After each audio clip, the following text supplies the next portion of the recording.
Hey everybody, I'm Ryan, he's Mike, it's Eggs.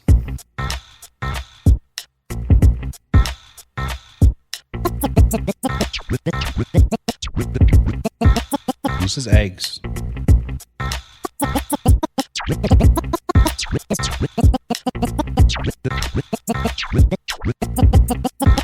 This is Eggs. What's Eggs? Eggs is a podcast about all things creative, regardless of what that means to you. From the creativity involved in launching a business, building a brand, crafting an entertainment career, or whatever, we'll talk about the process of growing your eggs from start to finish. What's up, buddy? How you doing? I'm good.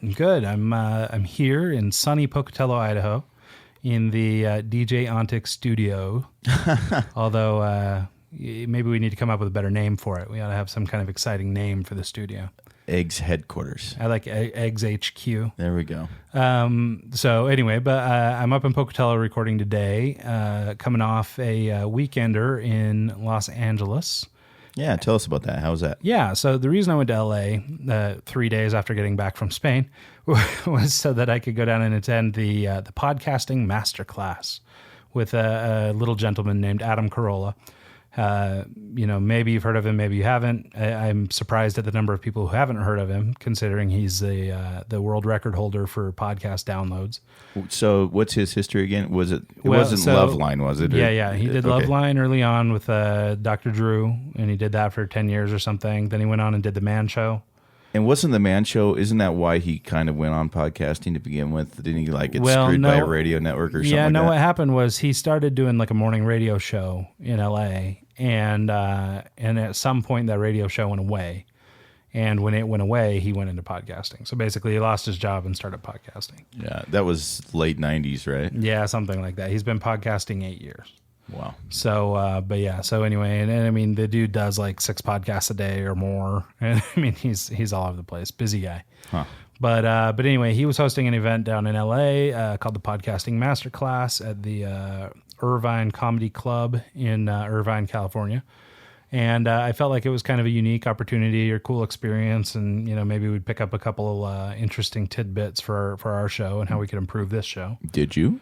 Yeah. I mean, I would say, and I think this is a good thing actually, and maybe it's just because of your background knowledge in audio engineering and having done this kind of thing in the past. But the work we're doing, I think we probably met 85% of the criteria he brought up. Nice. Or, the software he suggested using, or the mics they suggested using, or the whatever. Like we seem to check most of the boxes. Like we're clearly, I mean, I feel like we're noobs, but like as it goes, I mean, we were a lot further along than a lot of folks at this thing. Well, we already had content out, which is more than some of them, right? Yeah. No, that was the thing. So like during the course of the day, there was a opening segment. So I should say the show was put on by a group called Podcast One and another company called the Learning Annex.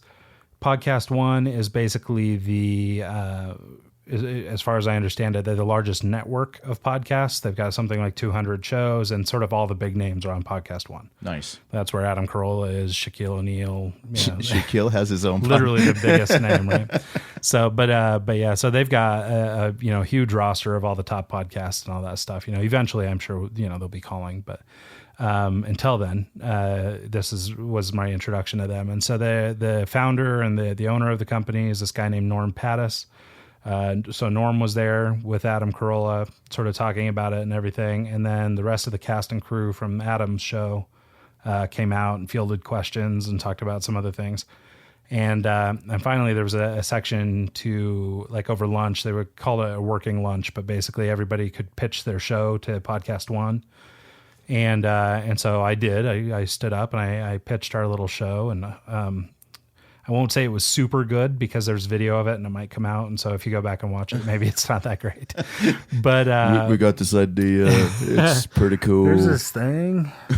So, but anyway, but nonetheless, I did get up and pitch it. And there was about 65 different groups of people pitching different shows and different ideas. And unfortunately, we didn't end up winning. The grand prize was a contract with Podcast One and all that. So it would have been a nice step for our little egg. But But, still it was cool exposure. I had a lot of people with different shows and different things come up to me throughout the day and, introduce me to their show, and I introduced them to ours, and we talked about how we could maybe, be on each other's shows and things like that. So look for that to come. Good networking. Yeah, it was really great networking opportunity. Although it was really weird. There were a lot of people from Salt Lake City there. Really? Like, a lot. Well, and okay. I mean, LA is close to Salt Lake, so it's easy, but. Well, if you think about it, you got Adobe right there close. It's a up and coming tech area. Yeah, for sure. And so, but anyway, apparently there's a lot of interest in podcasting there. The dudes I ended up spending most of the time with were all from there. So, but I will say that sort of my one gripe, and I don't know if it's really warranted as a gripe or not, but it was during this little pitch fest, they didn't require you to actually like have a show. They were accepting concepts. So if you had an idea for a show or something, you could go ahead and present that idea. And that could potentially win. Yeah. And so for me, like, I sort of felt like, you should have a show and be looking to be boosted. Therefore, a relationship with Podcast One would be beneficial to you and your show. That would make sense to me versus, pitch some hypothetical something that we've never tried, we've never recorded, we've never done anything, but this is maybe a good idea. Because what happens next? When they offer the deal and the guy that did win doesn't have a show, he just had an idea. And, so what happens now? Now they have to find a host, they have to record it, they have to write the show, they have to come up with content. Like, yeah, that's kind of janky. Yeah. So that kind of bummed me out a little bit. I felt like, that was kind of a bummer way of doing it. There was 62 or 3 ideas or shows pitched, and I bet 25% or less of us actually had a show. Huh. And so, lots of good ideas. A lot of people had really great ideas, just nobody was executing, or many weren't executing. And some were like really professional. So the guy that won actually didn't have a show. It was a pitch, like an idea that he thought of for a podcast. Yeah, just a concept. And I won't put it out there just in case, because I assume he's going to want to, try and introduce the idea. Yeah, so let's. I don't want to let it out of the bag and be the guy that spoiled his chance to get his show out there. But and don't get me wrong. His idea was good. It's just, and from what I understand, maybe this guy has some experience doing podcasting and stuff like that. So maybe it's all going to be fine. I think he paid more for his ticket. No way. Mine was expensive. Damn.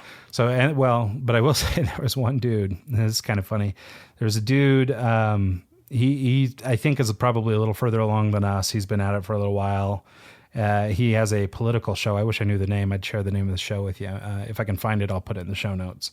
But he had a political show, and he felt like it was going pretty good, but then it like gathered some steam and then stopped. Like it just kind of plateaued, and he was looking for ways to get to the next level. So he afterwards, they had a little meet and greet for all us VIPs. So we got a little extra time with Carolla, and so this guy went up and offered to him. And he said, "Hey man, I really want to come on your show. I really want to promote my thing. I'll give you. I don't have a lot of money, but I have a 1965 Lincoln Continental." He was just going to give Adam Carolla his car just to be on his show. Yep. Well, and he did. So he'll be on Carolla's show at some point. They're going to give the car to charity or something. I think there's some logistics to work out, so maybe it won't happen. But I got a beat up Ford Mustang we could throw that way. Well, I guess this one's in pretty decent shape, and I assume there's some contingencies. I assume it's got to be nice. It's got to be all this stuff. They've got to find a charity to give it to, all that stuff. Yeah. So it'll take a little bit of legwork, but I assume... Do you think the risk is worth the reward? Do you think that'd pay off? Well, that's what some of us were talking about, because, Carolla's got the biggest show. You're going to get a huge market for sure. And if you have 15 minutes on his show, I would say, of course, you're going to get a lift, right? But $18,000 people will check it out worth. The first time. Yeah. Well, and that's what I was wondering. I was like, okay, well, if I have $18,000 worth of car, okay, let's say, then I give him my car. I get, let's say, I don't know, maybe it is an $18,000 spot. God knows what ads cost on his show. I don't know. Yeah. But maybe the time on there, maybe it's discounted time. Maybe let's say it's a $20,000 spot, but he's getting it for an $18,000 car, and so fine. It doesn't cost Carolla anything. And so, outside of, I guess maybe this is time he could have sold to somebody else or something. Yeah. But I think the way it sounds is like maybe the guy will come on as a guest. Yeah, but that Adam doesn't pay every one of his guests to come on. No, of course not. No. And get paid by his guests. That's what I meant. Yeah, no, for sure not. Yeah. And so the thing is, like with this dude, like, yeah, he's given up this thing. And I guess maybe he didn't have cash to throw at the problem. So that's why he was doing it via throwing his car. And Carolla's a car guy, so, he figured maybe that would work. And it did. Well, yeah. I mean, it sounds like at the time we left, they were going to try and work it out. Now, I don't know if it's going to happen or not, but they said they were going to try and work it out. And so, but me and some of the guys that were there were trying to decide, if you just had $18,000 cash and you just bought $18,000 worth of ads on Carolla's show, would that be as effective? Or could you spend $18,000 across a network of podcasts? Well, the thing is I think it would be better to spend the $18,000 cash and buy the actual ads, because that's going to span over the course of multiple shows. Well, and if you do it through a network like Podcast One, they put you on all the shows that are related. So they send you a package, and it's not just Carolla's show. It's Carolla's show and then 10 lower tier shows that are, similar audience and things like that. With the same ad. Right. So if this guy has a political show, Carolla is not super political. He gets into it a little bit, but it's not a ton. And so if here's this guy as a super political guy going on a non-political show, I don't know that that's going to end up being really his audience, So, if he's dumping all of his eggs into that one basket. Into 15 minutes of maybe we caught it or maybe Carolla. We didn't. And for anybody that listens to Carolla, he'll probably talk over him most of that time anyway. Yeah. So, maybe it's worth it. Maybe it's not. It's definitely not going to hurt. It's just, could that money maybe been spent more wisely? I think I would have gone the second route just because of the coverage options. Yeah, I'd have gone maybe pitch that same offer to Podcast One. Hey, I don't have any money, but we could give this car away for charity or whatever.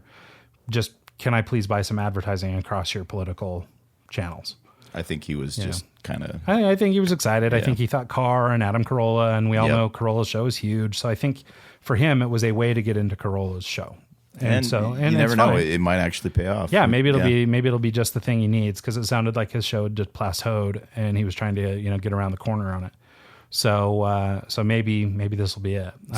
I heard you had another fun trip. Oh yeah. Okay, so for anybody that hasn't listened, I won't get into all this stuff coming back from Spain. It was a nightmare, but just listen to the last couple episodes, you'll hear it all. Yeah. But so not 4 days later, I'm traveling to LA.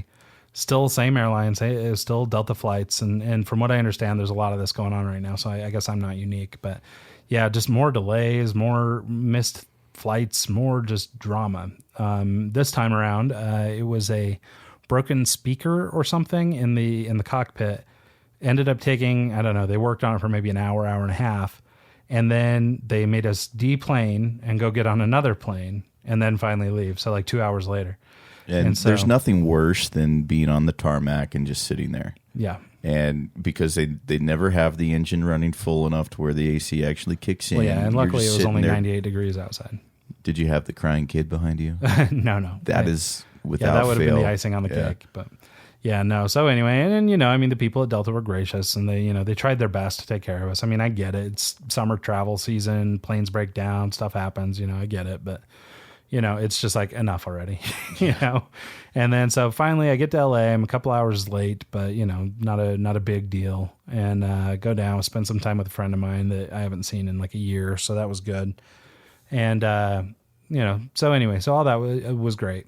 Then we went to the conference on Saturday. It was just a quick trip. I flew down Friday night. I came home Sunday morning or Sunday afternoon. But same thing coming back from LA. They're doing a bunch of construction there at LAX, so it's a mess. And didn't your flight delays put you right in the middle of peak hour traffic in LA? Yeah. When I came in, I was supposed to arrive at 3, but because of 2 hours of delays, I got there about 5:30, which anyone that knows LA traffic or has seen any movie about Los Angeles realizes that LA traffic is death at 5:30. Your conference room was on the other side of LA, right? Right. Yeah. Well, furthest you can get. Yeah, literally. Luckily, I was staying with my friend who lives downtown, and he's, I don't know, not that far, but it's still, maybe an hour and a half in traffic. Wow. Which is all of 10 miles. Yeah, no, it's brutal. So, and then coming back to Salt Lake from LA, same thing, delayed flights, delayed 2 or 3 hours, or 2 hours, I guess. And just enough. I'm done. So luckily, I was supposed to be going to a design conference next week. So for a couple of my friends who I know listen to this show that I met at the conference, sorry to break the news to you, but I won't be coming out to Cleveland this weekend or next weekend. It bums me out. It's this thing, and I'll plug it for anybody that's interested. It's called the Weapons of Mass Creation Festival. You went to that last year, I went to right? it last year. Yeah, it's in Cleveland, Ohio, and it's super fun. Like I had a blast last year. I met some really cool new people. Totally enjoyed it, and so I was really jazzed. In fact, I bought my ticket really early to go this year because I was so jazzed to go. And but yeah, after Spain, and then after LA, and then after blah blah blah blah blah blah blah, it's just I can't do it. Well, yeah, you've been on the road for like 6 weeks, pretty much. Well, this year, I mean, because I had 2 months in Boston, 6 weeks in Spain, 2 weeks in New York. It's been, I mean, all summer or all year gone. Family time. I mean, I've literally been home like 3 months this year. You need it. You need your break. Yeah. So anyway, we'll chill out a couple months. I think the next thing on the schedule is in October. So I've got a little bit of breathing room, and I'm just not going to look to fill. Anytime, well, dude, I've been home for all of a week, and I've been loving it. I can't complain to you at all, man, because you've been doing as much or more than me. I might be going somewhere and sticking for a while, but like you're back and forth every weekend. Yeah, I actually have to head back this weekend. I've got a wedding in Oroville. It's up by the Canadian border on Saturday, so I'm going to work here in Pocatello a Thursday night, take Friday off, and then I'm actually meeting up with Bruce. This guy Bruce. There used to be a band. I guess they're not around anymore, right? Yeah, Vaden's not around anymore. Yeah, so anyways, it was one of these bands Mike and I used to work with down in Arizona. They were called Simplify in the beginning. Yep. And then later became Vaden. They switched to Vaden. There's a long story about it, and I'm hoping that we'll maybe get to interview Bruce and discuss that, because it's kind of sentimental, so I don't want to go off into why they're called Vaden. No, let's leave that for them. But he's playing in a new band. I guess he's in Seattle these days. I didn't know that. I can't remember the name of the band he's in right now, but they're playing a show within an hour and a half of where the wedding is on Saturday. So I'm just going to pop in and say hi. Oh, that's awesome. Yeah, he doesn't even know that it's not like I have an appointment set up with him. I'm just going to go and help grab his bass drum and start carrying it in for him and then see what he says. But that'll be awesome. Well, that'll be a nice little reunion. Fun to catch up with that dude. Speaking of old friends, do you remember Mink Rebellion? Yeah, of course. Mink Rebellion, one of my favorite bands that we worked with down in Phoenix. Right towards the end, they as we were working with them, they did that song "Bump on the Head," and I don't think that ever got released. Yeah, I don't know. I mean, at a minimum, I don't know whatever came of it. I did later see what was the dude that sang for them? I think his name was Bobby. Yeah, I saw him. He was in another band. God, I can't remember what it was called. Purple Stallion or something. I can't remember what they were called. They were, but it was like him and just one other something. guy. Yeah, it was him and one other guy, and they were Violet Wild. That's what I see. Purple, Violet. We're most of the way. Yeah, Violet Wild. And I mean, Bobby was an extremely talented guy. So I mean, no surprise that they were good. But what was interesting is they were playing a bunch of Mink Rebellion songs. And Mink Rebellion was kind of on the border of kind of emo, pop rock kind of thing. 2008-ish kind of music. Yeah, everybody had hair in their face and stuff. but the music was really cool and had kind of edgy and very clever songs. Like things were written very cleverly. So what happened was I was just I was trying to link up with some old people just for remembrance sake, and I came across David, the drummer, and his name's David. I actually won't give his last name. No, was he the guy? Doesn't his family like work in the car business or something? They had that was Brian. Brian. Okay. Brian. He was the one that was on that show. Yeah, they had some TV show or something. Yeah, I actually want to track him down too. But David's the drummer. Evidently, he spent the last 6 years in Nashville, and he's drumming for a country band right now. Oh, nice. Well, to finish the thought about Violet Wild, they were playing Mink Rebellion songs in sort of a country style. What? Which was kind of weird. A lot of steel guitar and stuff like that. That would ruin it for me. Yeah, I mean, Bobby was wildly talented guy, so I mean, it was still good music. But the problem for me was that I knew the other music, and I was really a fan of some of their stuff early on. So, let's see. He's playing in a country band. The artist is called Sherry Rowe. Okay. So he's drumming for them now, and next time I get down to Phoenix, we're going to grab some drinks and catch up. But what got me kind of going on tracking them down, or at least trying to say hi, was I came across this video on YouTube of Mink Rebellion playing at Edgefest. And this is kind of a really cool story. Yeah, for people who don't know, Edgefest is a big music festival down in Phoenix. Yeah, it's a radio station down there in Phoenix. It's 103.9, I think, if I remember correctly. But they do a big festival-type show every year called Edgefest. And I think they played, this was in 2007 or 2006, something like that. But anyways, I found a video of Mink Rebellion playing, and we made the video for him.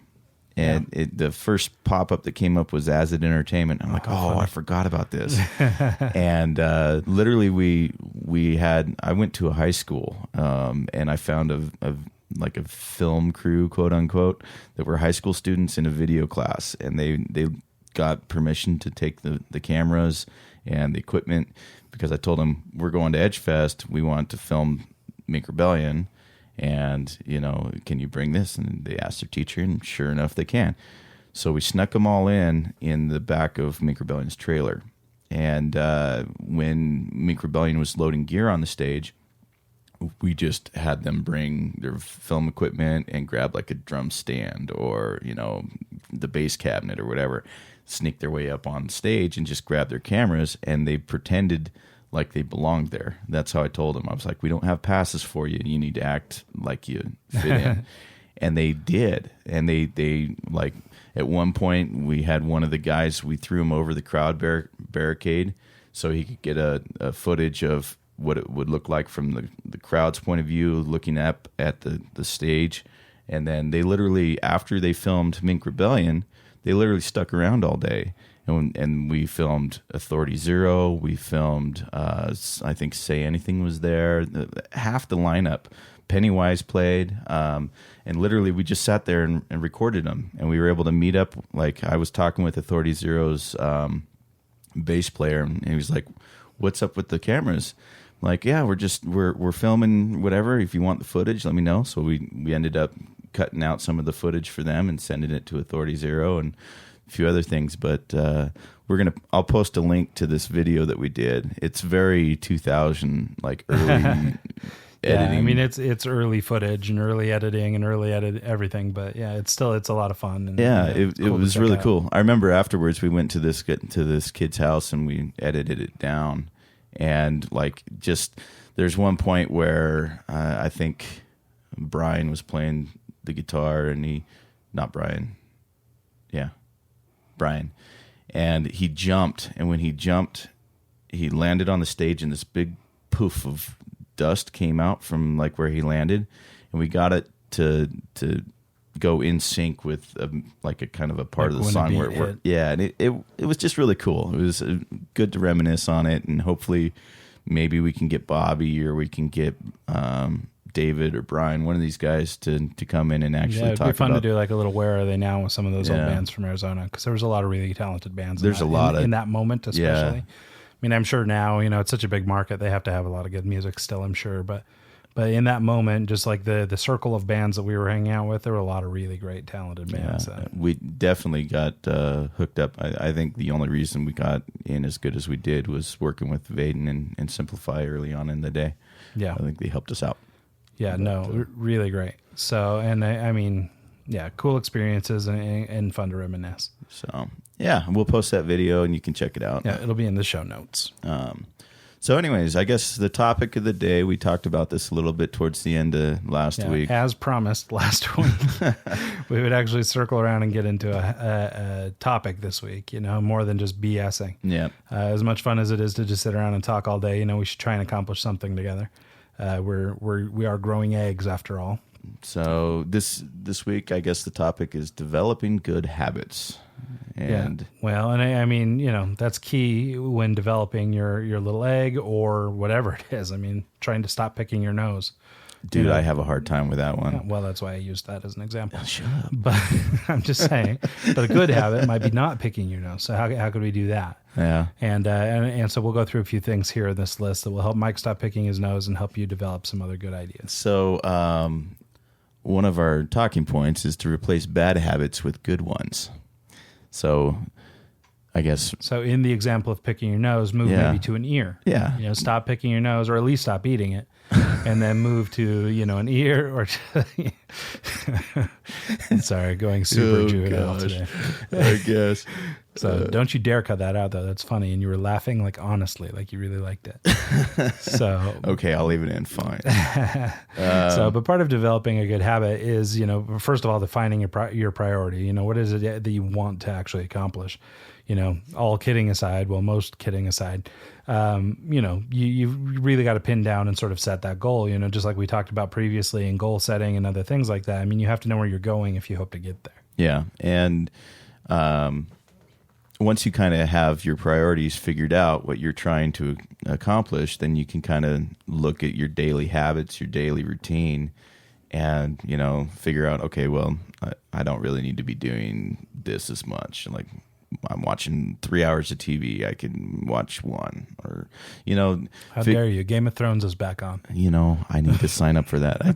I actually haven't seen it. I haven't seen an episode in 5 years or whatever it is. So I end up, usually once a year, I sign up for the HBO free. Do the free trial. But usually I wait until Game of Thrones season is over, and then I can get the full season of Game of Thrones. Then binge watch it. Then binge, everything else that I want for the week. Part of my homework from Spanish Academy or Spanish language school was to start watching series in Spanish. So I've been watching a show called Club de Cuervos, or Cuervos, the Club of Crows, and it's about a family, or these two kind of, I don't know, 30-somethings. Their dad owns a soccer club, and he dies, and these two inherit it, and chaos ensues. So I've been watching Club de Cuervos. So if you're looking for a Spanish language series to watch, it's kind of funny. It's a good one. Well, cool. So, but anyway, so choose what it is you hope to accomplish. You know, it could be losing weight, could be, you know, just being good about social media, tweeting every day. Yeah. You know, whatever it is you want to try and do better of, or more of, or whatever. That can be your thing. So they recommend that you start small. If you're, you know, say for example you want to pay off credit cards or just get out of debt or something. The example that I've heard with that is you start with your smallest one. So say for example you have a credit card with $150 on it or something like that. $20 a month payment, who knows, whatever. Once you get that 150 payoff, you apply the balance, like say you've been paying your minimum payment of $20 a month to the next smallest card. So then you can jump from there and apply that same amount to the next one and the next one and the next one. And before you know it, you're out of debt, hopefully. I haven't implemented that myself, but I've heard that theory applied. Or yeah, I think that sort of comes from this dude. His name's Dave Ramsey. He's got radio shows, TV shows, books, everything. He's sort of an expert at this particular thing, finance, not necessarily at habits in general, but in finance. And I think that's where that comes from. That's probably right. And but I think it's super smart, and it makes sense in terms of just a general rule of thumb. Anytime you're trying to change a habit, you know, I mean, you can't go from I never go to the gym to I go to the gym 7 times a week. Yeah. You know, I mean, if you do, you might be able to pull it off for a little while, but odds are you're going to fail over time. Well, and that's why they say to start small. Yeah. Is because So if you try and like start with once a week, then 3 times a week, then, you know, whatever it is, but everything is an improvement. Even one little incremental change is an improvement. Yeah, even with like dieting, for example, if you go from like eating a pizza every other day to Eating half a pizza. Not even that. Just if you try to go to, okay, now I'm on this carb-free diet and I'm going to do this and I'm going to do this and I'm going to do this, you're setting yourself up for failure. Yeah. You're setting yourself up to hate life and then just throw in the towel and quit. Yeah, and I'm actually a master of that way of doing things, which is I need to lose 1,000 pounds this weekend. I can't do this anymore. So I'm just not going to eat from now until October, and then I'll be good. But how's that working out for you? Yeah, it hasn't worked yet. Okay. I had a big lunch, but I think the point we're trying to make here, you know, this idea of starting small and making things sort of bite size, I think is a good strategy in not just this, but in a lot of different things, you know, in growing your business or whatever, you know, take little steps, step at a time, poco a poco. Exactly. And by starting small, you're allowing yourself to develop these habits over time. If you try and, you know, do everything overnight and become this perfect person in one day, like I mentioned earlier, you're just setting yourself up for failure. And by doing small things like, okay, I'm going to drink a glass of water before my meal today, and then, try and make that a daily habit. So every time you eat, you sit down, you drink a big glass of water, so your stomach's already partially full. Well, yeah. And, in the spirit of Adam Carolla and Dr. Drew, just because we've talked about them so much this show, Drew has this saying that there's, no free lunches in life. And it sort of is applicable here in that if you try to go from 0 to 100%, odds are you're going to fail. You need to do these little bite-sized chunks, work your way up, and then develop those habits slowly and over time. Eventually, you'll wind up where you want to be. Yeah. Sorry, I got distracted there for a second. Yeah. So anyways, eventually you'll get there, and it's just a matter of. Well, what is it they say? Is it 21 days to turn something into a habit? I would say that's about right. Well, and so, so just to keep this piece of the discussion going a little longer, let's say that your goal is to go to the gym, right? You want to go to the gym. You want to start losing some weight. And so, and your way of doing that is you want to go to the gym. So you jump right in, both feet, you go 7 days a week. Well, that means you have to work out 21 days after having not worked out at all. Yeah. So 21 days, you've got to go to the gym, kick your own ass on the weights and everything. You're going to get hurt. You're going to get fatigued. You're going to get tired. And eventually you're just going to burn out. But if you can get in the habit of going, I don't know, twice a week, over the course of 21 days, and then just stick with that, you're good to go. Yeah. Well, and the next talking point on here is called to change your behavior, change your environment.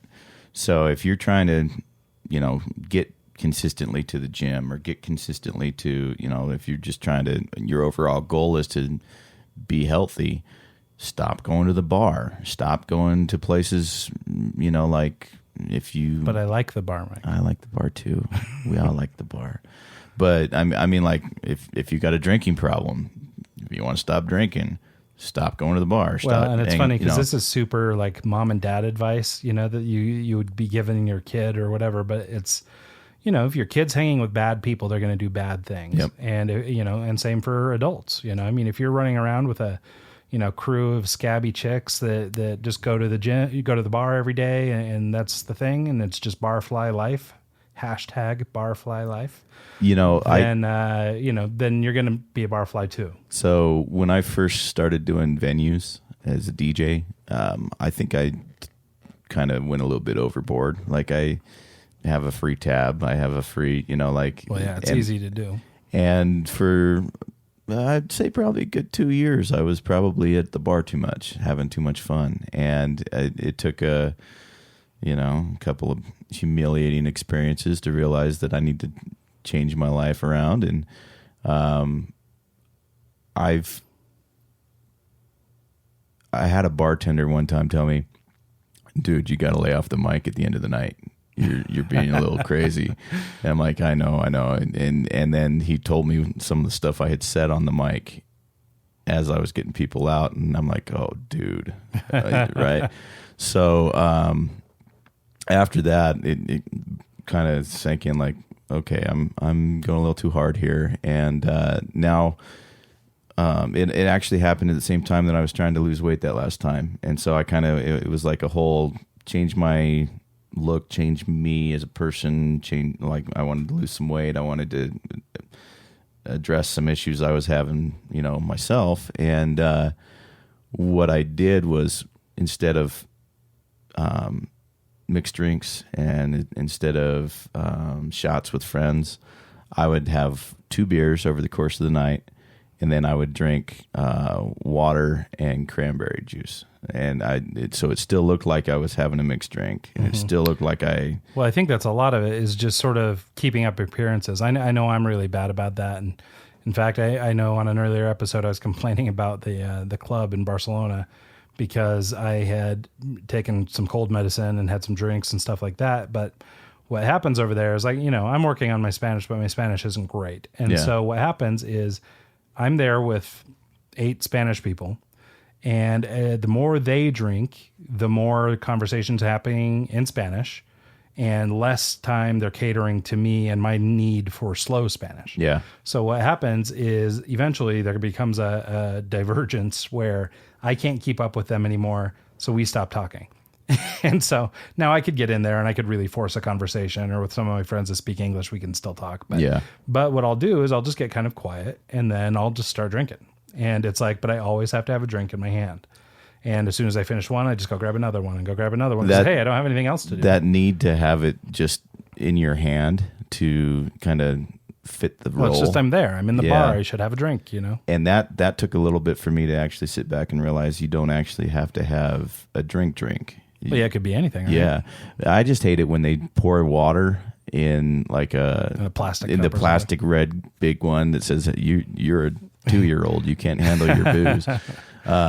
So I just have them in a glass. I would talk to the bartenders. I'm like, man, I've been drinking a little too much lately. I'm trying to kind of a little bit, and they get it. And so they pour me a mixed drink, mixed quote unquote, of just water and cranberry juice. And then that way, if I'm DJing, it doesn't even matter because I'm in my own little world. I can do whatever I want. Yeah, so busy. I usually walk in with the Starbucks and drink and sip on that. But if I'm socializing and I'm out hanging out with my friends, I'm a lightweight these days. I cannot hold my drinks like I used to back in the day. Well, and I think that's a problem for me is like I've always had a pretty big tolerance. Yeah. And so, I mean, even just this weekend in LA, I mean, I was telling myself on Saturday night, I was like, I'm coming home and I'm getting clean. I'm not drinking anymore ever. I'm done. Yep.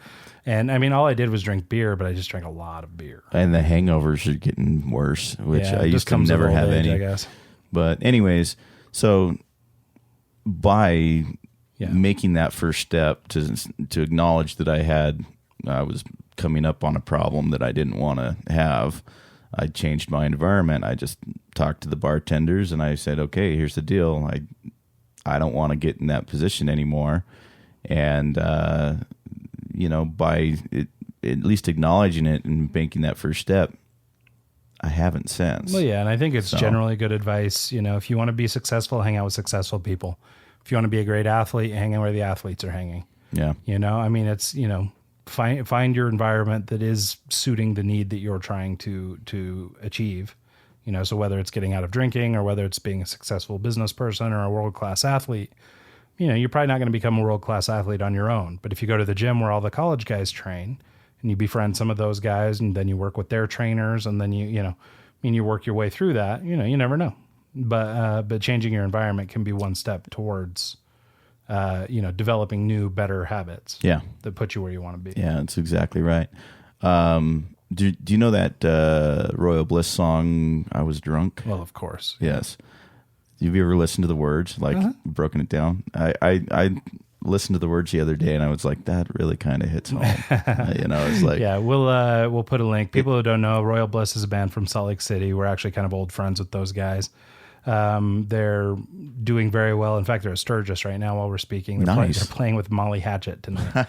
So that's going to be sweet. But anyway, they're with Molly Hatchet at Sturgis. I can't think of a better scenario. But anyway, they are a band from Salt Lake that we know pretty well. And then they have a song that was very popular. It was called I Was Drunk. I actually have that T-shirt.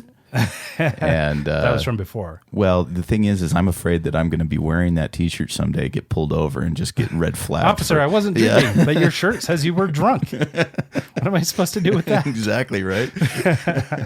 So, but anyway, we'll put a link in the show notes. It's actually on our Spotify playlist. Is it? Yeah, it's in there. Well, we'll put a link. Back in the old days, and we can talk about this another time, but I used to have a clothing company called Restless, and it may come back one day, so you just watch out. But we had a YouTube channel, and we did a bunch of video stuff, and Royal Bliss was a band that we sponsored. So they would wear our gear and stuff like that. But I have a cool live video of I Was Drunk with Neil wearing the old Restless gear. So, that's awesome. So we'll share some YouTube videos. That'll be fun. Have you posted it on YouTube yet, or is it still? Yeah, it's on the Restless channel. Oh, so there's a link. Well, I mean, I guess assuming the Restless channel still exists. Yeah, it's kind of like my MySpace from back in the day. We still own all the domains and everything, but I don't know. I mean, most of it hasn't been used in so long. Yeah. So, but anyway, that'll be good. Okay, so we kind of got sidetracked. I think we're kind of getting most of it. I feel like this is kind of sporadic. We should have done a better job prepping for it. Well, no, but I mean, this last point too about replacing bad habits with good ones is something to think about too. And I mean, you kind of touched on it with, I was drinking a beer, now I'm drinking, cranberry juice. Yeah. But in general, this replacing, bad habits with good ones, I think is something worth talking about.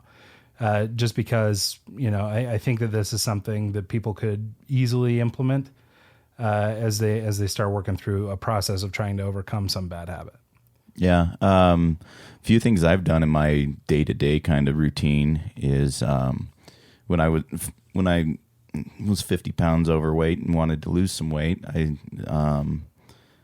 I bought a bunch of mason jars, and it's funny because one of the things they say is you want to drink a lot of water when you're trying to.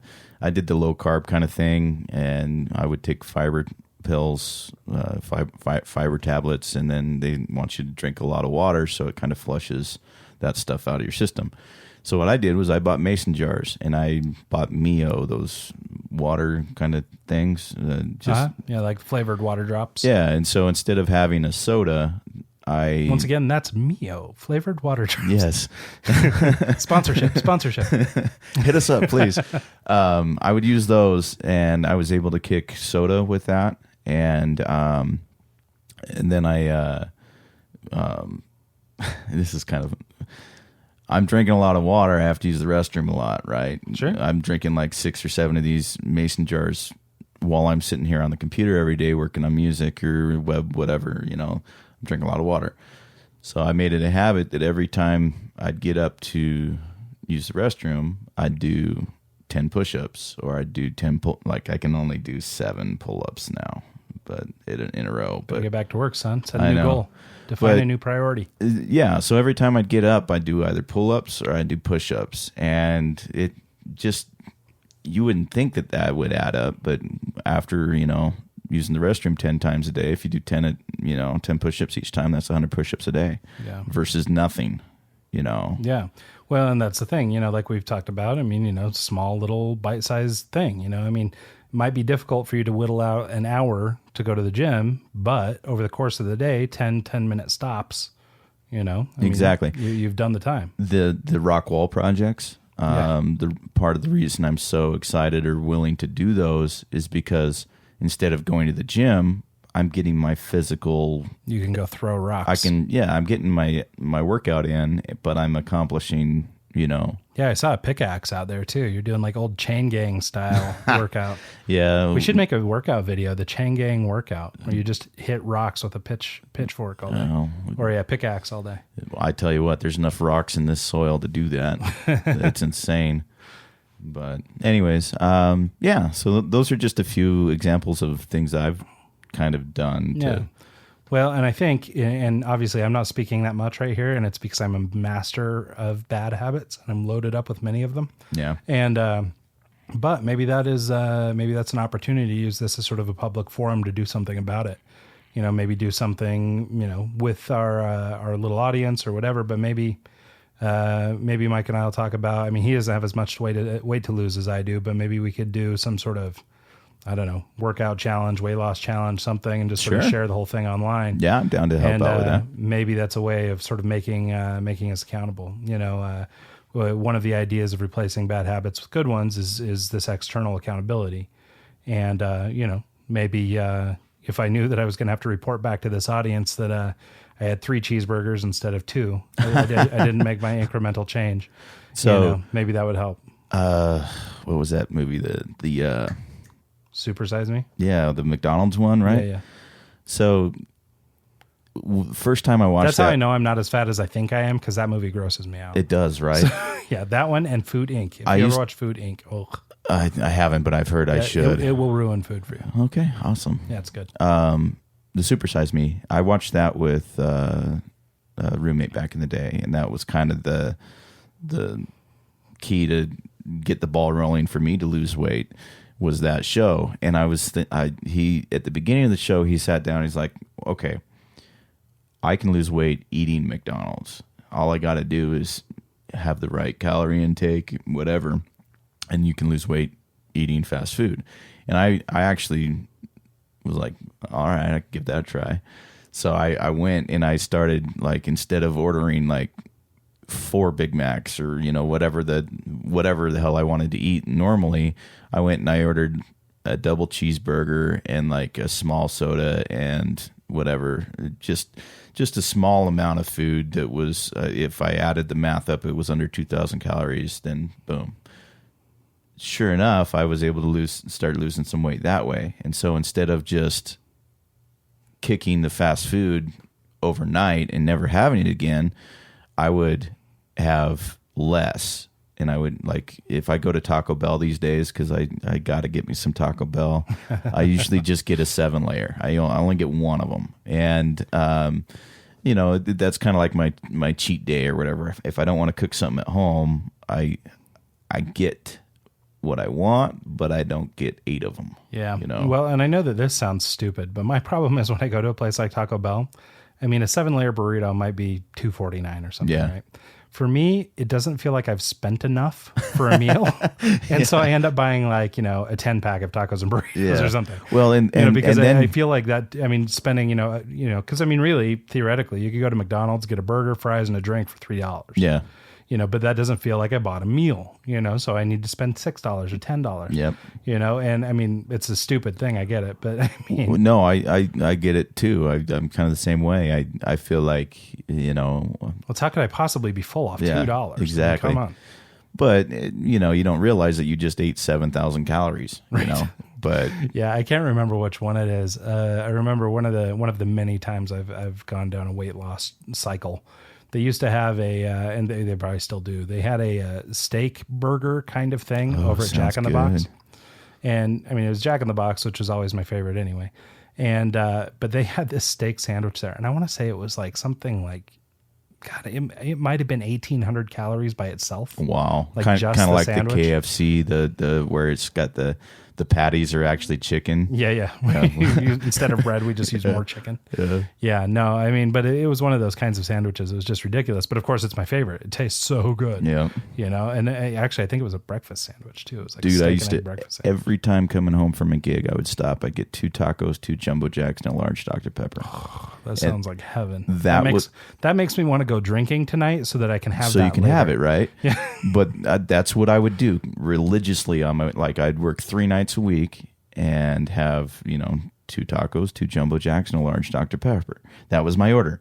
Yeah. And you of think course, about you're it, eating that at 2:55. yeah, and then going home and going right to bed, not including the 8,000 calories I had in beer that night, you know. And so it's like, you know, I was just putting myself in bad environments and justifying it because, you know, it's 2 a.m. I'm not going to get food anywhere well, and else. I think too, when you're younger, maybe you can get away with it a little more. Maybe you've got a better metabolism. Or Dude, whatever, I used to have 12 packs of Mountain Dew sitting behind the driver's seat of my car, and literally I would go through that every other day. Well, yeah, no. When I was a kid, I used to every day on the way to school, at lunch, and on the way home after school, I would stop at a gas station and pick up a 44-ounce Mountain Dew. Or maybe even bigger. I mean, some of them were pretty big. I mean, to the point where all the people at the gas station knew you. Yeah. Yeah. I mean, it was always. I'm getting that way at Starbucks. Yeah. So, but yeah, no, but I was drinking so much soda and so much Mountain Dew specifically. And I got to a point where I started joking that I had my ulcer because I don't know if it actually was an ulcer. Did you have or an something. ulcer?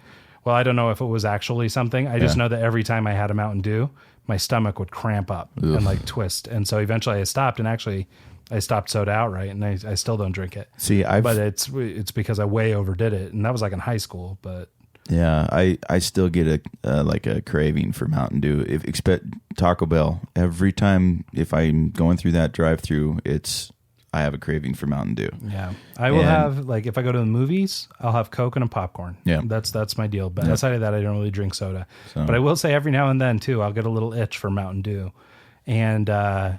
But I guess I'm happy. But I find that when I drink it, like I'll get a can or a bottle, you know, 20 ounce or something, and I'll have 2 or 3 draws off it. Yeah. I'm like, okay, satiated, done. It's so sweet now, right? Mm-hmm. Because I can't handle it. Once you cut the soda out of your life and then go back to it, it's really hard. It tastes so different. I mean, anything with high sugar content, having, you know, my diet kind of right now is low carb, low sugar, that's kind of what I focus on. And anytime I get, like, I had a slice of cake the other day. It was at an event. It was a wedding cake, and I hadn't eaten anything all day, so I took a couple bites of that, and it was so sweet that I couldn't even finish it just because it was too sweet for me. Yeah, which is weird, but yeah, no, I get that too. I mean, because my big problem isn't necessarily what I eat; it's how much of it. Yep. And so I will, not necessarily eat that piece of cake, but I might have the biggest steak on the menu. Yeah, but if you're like, so that's another kind of thing too, is like, if you're eating more healthy foods, like your steaks, your proteins, your lower carbs, like the more vegetables, depending on how you make it, you can eat a lot. Like when I make stir fry, I'll make a huge batch that'll last me for like 3 meals. But the first meal, I'll eat as much of it as I want, because most of it's healthy food, and broccoli, asparagus, whatever I can throw in this thing, and then eat as much as I want. And then usually I'll split whatever's left in 2, and then I'll have, 2 more meals out of it. Yeah. Well, you usually find too, when you're eating sort of maybe more high fat versus high carb, you'll find that you're satiated a little faster and stuff like that anyway. So even though, you're allowing yourself to eat as much as you want, you still probably aren't going to eat a ton, because you're going to fill up. Yeah. And it's on good stuff, good quality foods and stuff, so you just fill up faster. Well, and you can eat those empty McDonald's carbs all day. Yeah. You could have 6 of those hamburgers. Same with having like rice with, if I made rice with my stir fry, I'd fill up faster, it's loaded with carbs, but then you get this burnout. Like you're 2 hours later, you were full, with rice, and then it processes through your system real quick. Yeah. And then you're hungry again. So you find yourself eating more. That was me yesterday. I mean, we had kind of an early lunch, and I was a good kid. I just had a salad and everything, an early dinner. And I had the salad, I went ahead and got the full salad, but my God, we had dinner at like 5:30 or something. And so, but by like 8:30 or 9, I was just like jonesing, so I was like eating everything I could find at the house. So it's like, even though I was, made a good choice for dinner, I had screwed it up by the time I went to bed. It's so hard. It's I always joke, because in Spain, not to tell everyone how great Spain is, but they seem to have a relationship with food that's pretty even keeled. They don't get too excited about it. Whatever, they just eat good food. They eat as much as they need. Whatever. It's not a big deal. But over here, we have such a weird relationship with food. I mean, we've all heard 1,000 different diet plans, 1,000 different ways we should eat. Nobody really knows anything. Is it high protein? Is it low carb? Should it be high fat? 1 week they're saying one thing. No grains, all grains, eggs, well, no eggs, milks, no milks. The food pyramid was based off of grains, and like the foundation of it was wheat and corn and no. Yeah. Well, and I mean, I've heard some things that, early on, like the sugar lobbies were paying the doctors to fake the reports. Yep. So I mean, basically the whole foundation that, our parents and us were raised on, it was kind of a lie. Well, and you wonder why we have an obesity crisis, and right. Yeah, and so I always joke with my Spanish friends that I don't know how to eat. That I don't have a good relationship with food. I don't know how to eat. Because for me it's a big thing. Everything is this thought process. Is that low enough carb? Should I do this? What if I do this? Or I heard somewhere that this is okay, or whatever. Yeah. And for them, they just eat. They just have food. And so, do you think they have smaller portions there, or do they? No, they definitely don't have smaller portions. I think that some of it has to do with there isn't quite. Now, don't get me wrong; they have fat people too. Yeah, I mean, like they're not exempt. Yeah. Now I don't know if that happened to be a bigger problem when the McDonald's of the world's moved in, because I mean you still can't find a McDonald's on every corner, but they're there. Yeah, they exist. They're not 8 of them in a small town. And of course, like anywhere, there's good foods, bad foods, and things like that. But I think in general, I mean, because I when I have meals over there, I eat a fair amount of food, but I think some of it has to do with being better quality. Because they don't allow the GMOs, they don't have the processed foods, they don't have some of those things that we do here. And then also they, I think maybe some of it has to do with their schedule. They, basically get up about the same time we do, 7:30, 8 o'clock in the morning. They'll get up, they'll have, I don't know, some dry cereal, some fruit, a piece of bread with some olive oil and tomato on it or something, kind of a basic meal, but they'll have something like that, maybe an egg or something, but no frills. Then maybe like around 11 or so, they break and they'll have a little sandwich or something. So they're pretty much just snacking throughout the day. Yep. And then by 3 o'clock is sort of their big meal of the day. So they'll have comida around 3 o'clock. And they will, and that's sort of their big 2 or 3 course meal, almost like the way we handle dinner. Yeah. And see, then, that to me makes more sense because it gives you the rest of the day to process the food you ate. So if you eat. Well, and they eat over the course of a couple hours. Like even when it's just eating at home. I mean, now, granted, if you're a working person and you're a young person, you might eat a little faster or whatever. But if you go home and you're having dinner with your mom or whatever, it might take a couple hours or an hour and a half or something. So you're eating slower. You're eating, plenty of food, still a lot of food, 2 or 3 courses. You'll have a salad, you'll have a main, you'll have something after. And then, but then you eat again around like 9 or 10 o'clock. And it's usually pretty light. It's, a little piece of fish and some vegetables or a little bowl of soup and an orange or something.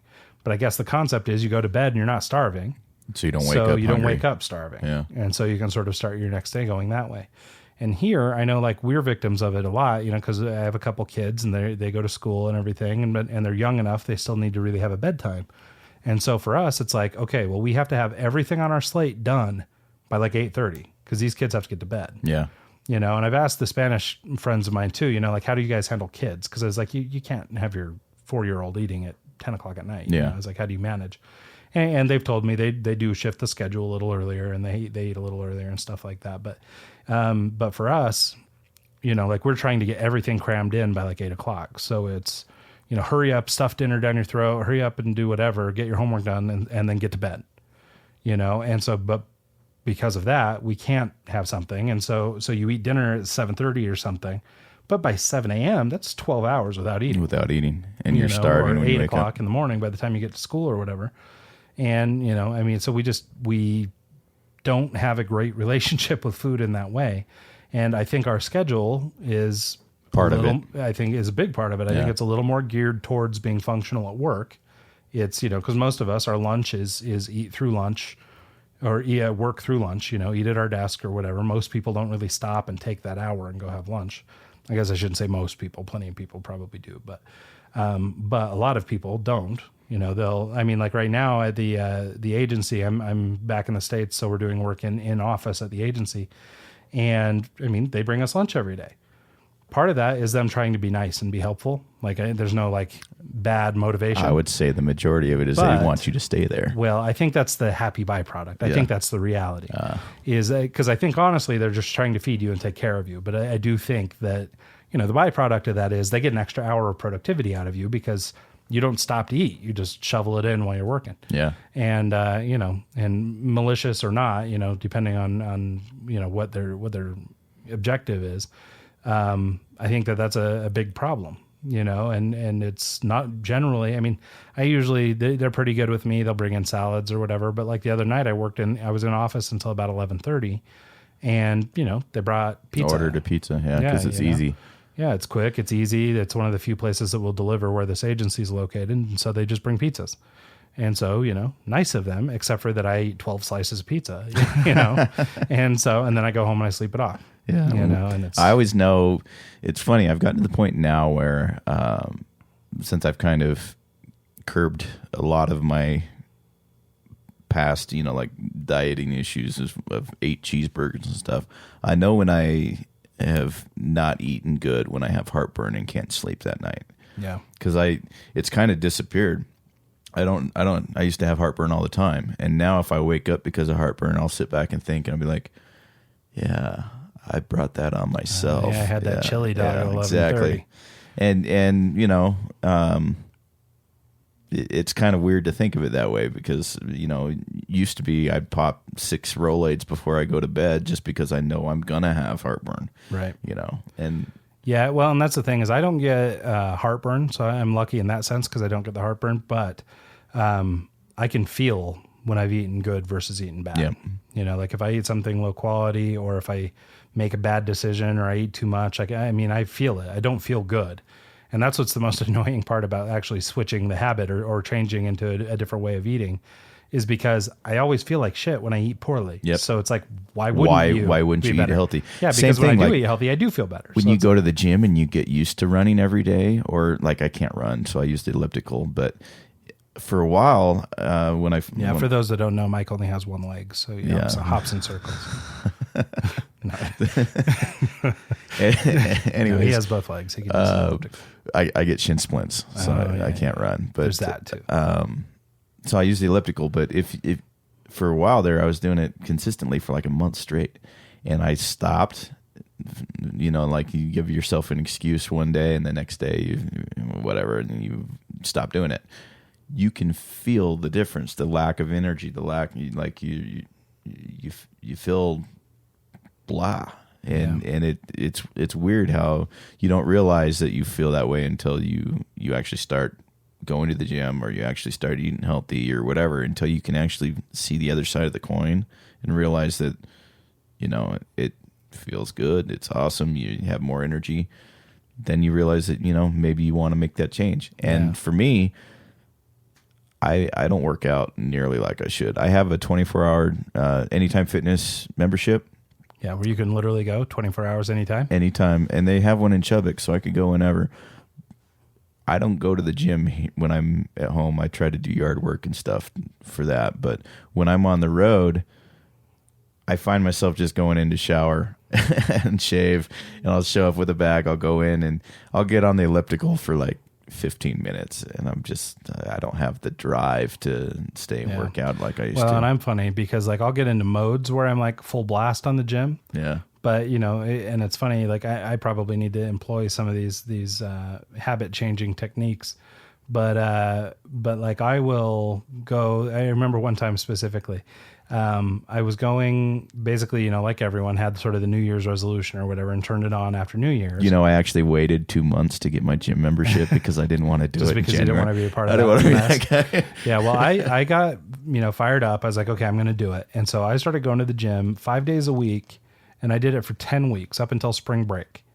And, honestly, I didn't see that great of results. I found out later that I was supposed to do it in the reverse order. So I don't know. Maybe that's why it wasn't that effective. I don't know. But, but it was game on every day for 10 weeks or 5 days a week for 10 weeks. And then in that 10th week, we went on vacation. We went down to Phoenix for a week. That was your excuse to break. I never went to the gym again. Yep.